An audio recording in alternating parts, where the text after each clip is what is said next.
پھر بھی بچے کو سیلف رسپیکٹ نہیں، سیلف رسپیکٹ بہت زیادہ دے دی تو فرعون بن جائے گا، تکبر پیدا ہو جائے گا اس کے اندر. ہم کہتے ہیں بچے کی سیلف رسپیکٹ ہوتی ہے، یقیناً ہوتی ہے، لیکن بچے کو تواضع بھی تو سکھانی ہے. اتنا اس کو کر دیا کہ باپ ڈانٹ بھی نہ سکے، باپ نے ڈانٹا، بچہ باپ کو بد اخلاق سمجھ رہا ہے، اس کا مطلب بچے میں فرعونیت پیدا ہو رہی ہے، یہ باپ بن جائے گا تھوڑے دنوں میں. تو اخلاق اصل ہے، لیکن ہر چیز کی ایک لمٹ ہے، اس لمٹ کو کسی کو بھی کراس نہیں کرنے دینا چاہیے. اور دنیا کی کوئی حکومت اس غیر معمولی اخلاق پہ چلتی نہیں ہے. ہر حکومت نے پولیس بھی رکھی ہوئی ہے، جیل بھی رکھے ہوئے ہیں، سخت سخت سزائیں بھی رکھی ہوئی ہیں. بھائی کیوں نہیں کر لیتے؟ جاپانی تو اتنے پولائٹ ہوتے ہیں، اتنے اچھے ہوتے ہیں، چور کو پکڑو تو چنگ پانگ کر کے اس کو سمجھاؤ اور اس کو ہدیے دو، گفٹ دو تاکہ وہ چوری چھوڑ دے. بھائی جاپان میں بھی جیلیں ہیں، ملیشیا میں بھی جیلیں ہیں، امریکہ میں بھی جیلیں ہیں. وہ کہتے ہیں بھائی یہ ہم نے آپ کو بتا دیا، کتنے بڑے بڑے جرمانے لگتے ہیں دبئی میں، آپ سگنل توڑ دیتے ہو، سزائیں ملتی ہیں. تو گھر بھی ایک ریاست ہے، مسجد بھی ایک چھوٹی سی ریاست ہے. تو یہ نہیں ہوتا کہ کوئی شخص حد سے تجاوز کرتا چلا جا رہا ہے اور ہم کہیں کہ نہیں ہم نے تو اونچی آواز سے بات ہی نہیں کرنی ہے.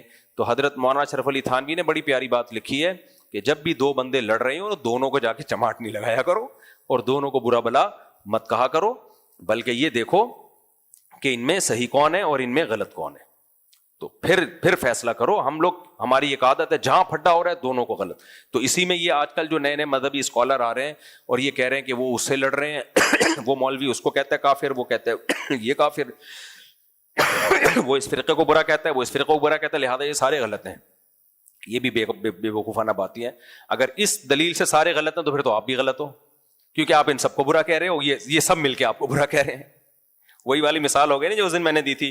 میں کہوں عبدالاحد بھائی نے میرے 1 کروڑ روپے لیے مجھ سے، میں نے کورٹ میں ان کے خلاف کیس کیا کہ عبدالاحد بھائی نے میرے 1 کروڑ روپے لیے.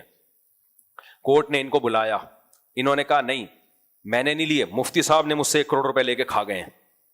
کورٹ کا ہے تو اس کو برا کہہ رہا ہے، وہ تجھے برا کہہ رہا ہے، تو ان کو چور کہہ رہا ہے، وہ تمہیں چور کہہ رہا ہے، تم دونوں ہی چور ہو، جاؤ یہاں سے. تو یہ کوئی عقل مندی کا کام ہوگا؟ بھائی آپ جج بن کے فیصلہ کرو کس کا الزام صحیح ہے اور کس کا الزام غلط ہے. آپ جج کس بات کے ہو؟ یا پھر جج بنو ہی نہیں.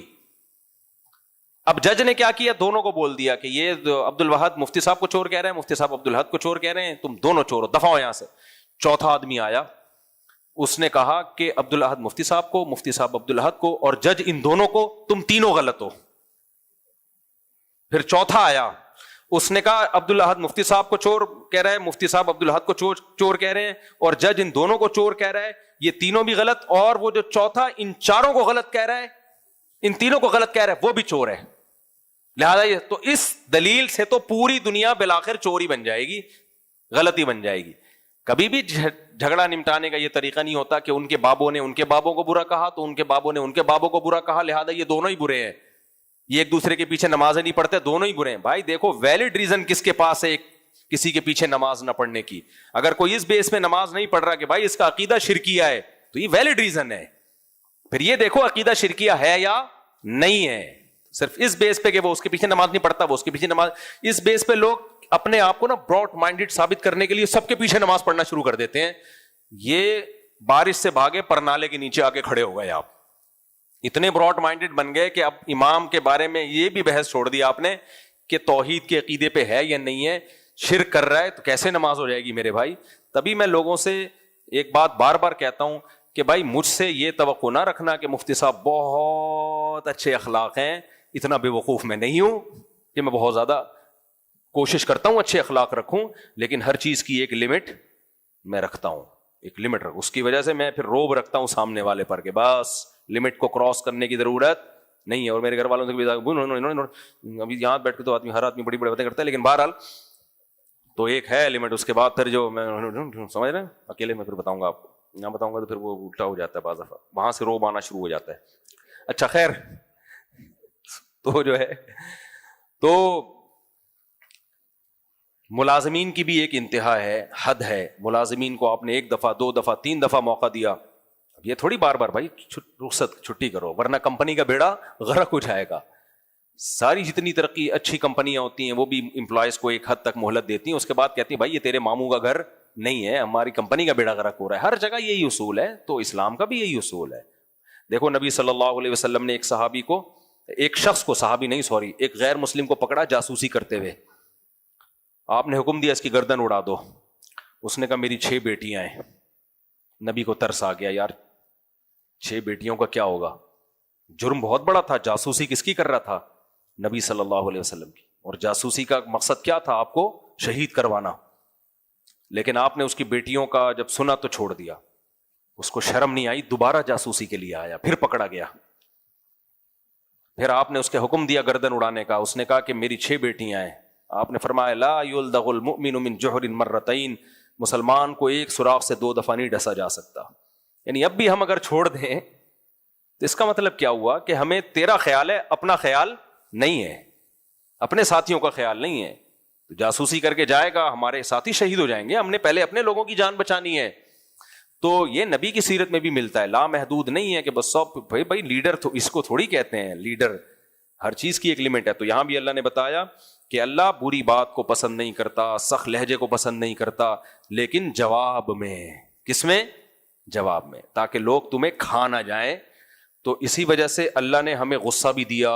اللہ نے ہمیں خاص طور پہ مرد کو جو اللہ نے بھاری آواز دی ہے وہ اس لیے تاکہ گھر میں بیوی پر, استغفر اللہ,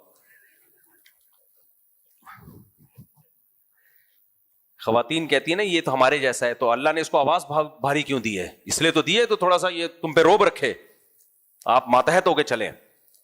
اور یہ اس لیے بھی کہ ہر چیز دلیل سے نہیں سمجھائے گا. یہ خواتین کہتی ہیں ایکچولی دلائل سے سمجھاؤ. بھائی دلائل سے سمجھانا ہوتا تو پھر اللہ نے مرد کو بھاری آواز کیوں دی ہوتی؟ کیوں آواز بھاری دی ہوتی اللہ نے؟ دیکھو پولیس کے پاس اسلحہ ہوتا ہے, اگر پولیس کا کام دلیل سے سمجھانا ہوتا تو بندوق لے کے کیوں آ رہے ہو بھائی؟ تو مناظرہ کرو نا, آن لائن مناظرہ کرو چور کے ساتھ. پولیس کہتی ہے ادھر بیٹھ, وہاں کورٹ میں جا کے دیکھیں گے. ابھی وہ کہے گے نہیں ایکچولی پہلے دلیل سے ثابت کرو کہ میرا یہاں بیٹھنا موبائل میں بنتا ہے.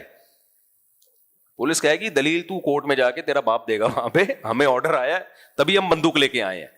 تو اللہ میاں نے مرد کو جو بھاری آواز دی, مرد کو جو مردانگی دی ہے, وہ یہ ثابت کرنے کے لیے کہ گھر میں جو جائز فیصلے, ناجائز نہیں, ان میں ہر بات دلیل سے نہیں سمجھائی جائے گی. بیگم کو بھی ایکچولی یہ تو قیامت آ جائے گی, ہر دلیل کا بیگم کے پاس جواب ہوتا ہے. آپ ادھر جواب دو گے, وہ آگے سے مناظرہ بغیر شرطوں کے, ایسا مناظرہ شروع ہوگا نا کہ مباہلے تک نوبت آ جائے گی. تھوڑے دنوں میں آپ مباہلہ کر رہے ہوگے, بیگم ٹھیک ہے تم اپنے ماموں چاچے سالے پھپھے لے کر آؤ, میں یہاں سے اپنے لے کر آتا ہوں, آسمان سے آگ آئے گی, جو سچا ہوگا وہ بچ جائے گا. یہ نوبت آئے گی اگر بحث شروع کر دی.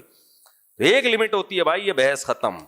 اب یہ میں نے بول دیا ہے تو اب یہ ہوگا. جائز چیز ہو, ناجائز باتوں میں نہ کیا کرو. تو یہ اللہ نے مرد کو بھاری آواز دی ہی, مرد اس لیے بنایا ہے کہ وہ کبھی کبھار چنگیز خان بن کے نہ آئے, آرڈر دینا بھی سیکھے. وہ کہ بھائی یہ بول دیا ہے تو یہ ہوگا.